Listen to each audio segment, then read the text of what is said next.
तो हमारा अगला वर्ड है फ्रीबूटर।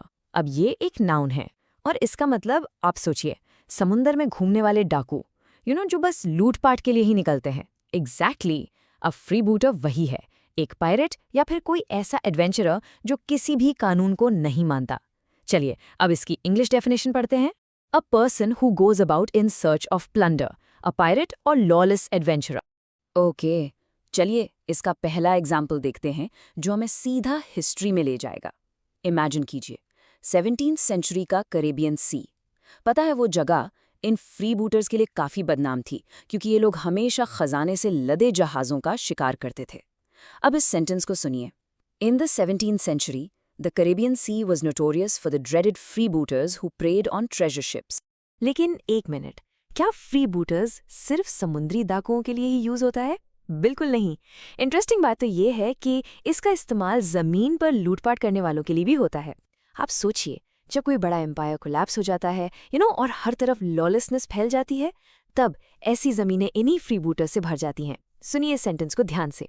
After the empire collapsed, the lawless lands were overrun by freebooters and mercenary. तो हिस्ट्री से निकलकर अब आते हैं आज के ज़माने में। ये वर्ड मॉडर्न वर्ल्ड में, खासकर बिजनेस की दुनिया में कैसे फिट होता है। यहाँ देखिए, एक कॉर्पोरेट रेडर, मतलब जो दूसरी कंपनीज पर कब्जा करता है, उसे एक मॉडर्न डे फ्रीबूटर कहा गया है। बस फर्क इतना है राइट, कि उसके हाथ में तलवार नहीं, एक ब्रीफकेस है। चलिए एग्जाम्पल देखते हैं।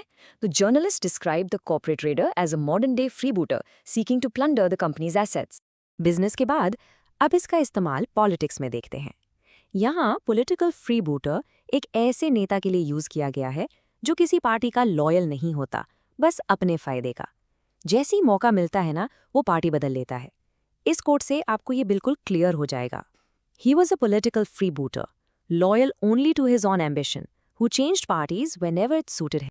चलिए आखिर में इस वर्ड से मिलते जुलते और इसके बिल्कुल उल्टे शब्दों पर एक नजर डालते हैं।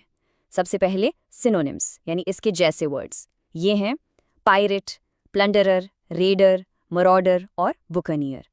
और अब देखते हैं इसके एंटोनिम्स, यानी इसके ऑपोजिट वर्ड्स। ये वो लोग होंगे जो कानून मानते हैं या दूसरों की रक्षा करते हैं, जैसे कि लॉ अबाइडर, बेनिफैक्टर, प्रोटेक्टर, गार्डियन और फिलैंथ्रोपिस्ट। कितना क्लियर डिफरेंस है ना? बस आज के लिए इतना ही। मिलते हैं नेक्स्ट वीडियो में। Happy learning.